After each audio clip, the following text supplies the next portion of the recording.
I hear there's a guy called Mitt Romney who wants to know whether we're ready.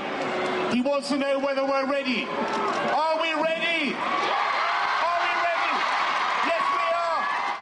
Ah, what a blissful diss. Some guy named Mitt Romney. We've seen how Mitt Romney's Olympics comments were received in London, but will they have any impact on the election here at home? The Fox News crew is blaming the British media for manufacturing an attack on the Republican candidate. So it was like a candid response to a security question, and the British press should go into town with it. I think the British press better back off, and so should the officials. This guy could be president. Ooh, you better watch out. But Mitt Romney's recent gaffes are feeding Republican concerns about his candidacy. U.S. News and World Report says Republican strategists are increasingly distressed by the state of the presidential race and wonder if Mitt Romney is missing a golden opportunity to recapture the White House. A conservative strategist told U.S. News, let's face it, Romney is not a strong candidate. Let's bring in Howard Fineman, NBC News political analyst and editorial director of the Huffington Post Media Group. He's a very strong journalist. Howard Fineman, before Romney left for his European trip, his campaign was highlighting it as an important moment in his candidacy. How are they feeling right about now? Well, it's important, but not in the way they wanted it to be.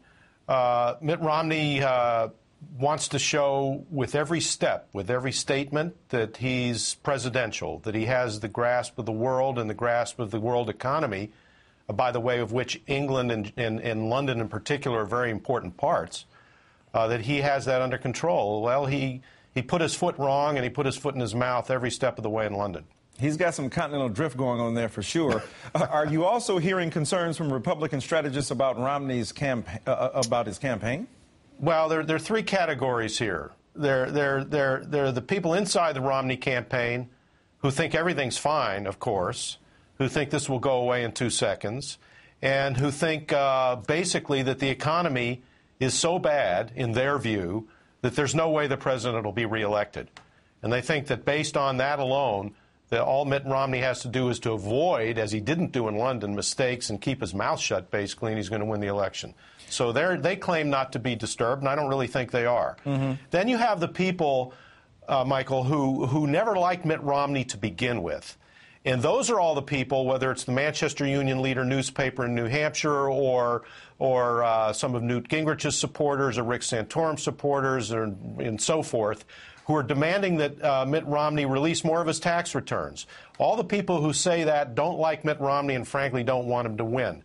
Then there's the third category of sort of institutional Republicans who keep their fingers crossed. They doubt Mitt Romney's strength as a candidate.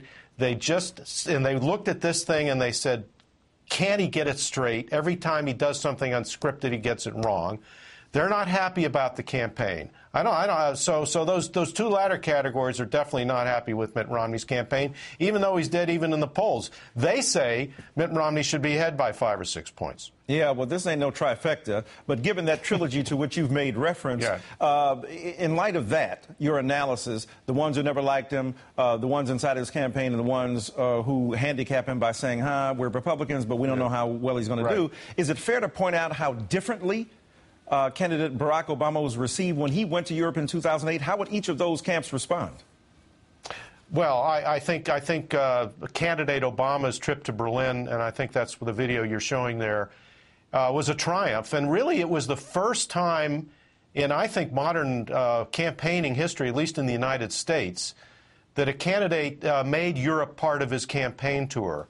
And I think that sent a message to America that Barack Obama understood, because of his own background, because of his own travels, because of his own biography, that we live in a global age. And that sent a message that he would help bring America fully into the global age of multicultural, multidimensional thinking. And that was part of his appeal. It hasn't always worked for him, but it's worked for him pretty well on the foreign policy front. President Obama overall gets quite good marks for foreign policy. His problem is that the only thing that the American people care about right now is the domestic economy. Well, we'll see how that global dimension plays out locally. Howard Fineman, thank you so very much. Thank you. Mitt Romney attempts to rewrite history with his latest ad. Professor James Peterson, New Jersey Assembly Leader John Bramnick, and political comedian Will Durst will weigh in on that, and so much more. Then, the regrets of a powerful Hollywood director. Find out how Colorado's movie theater shooting has changed his opinion about violence on the big screen. His provocative message coming up.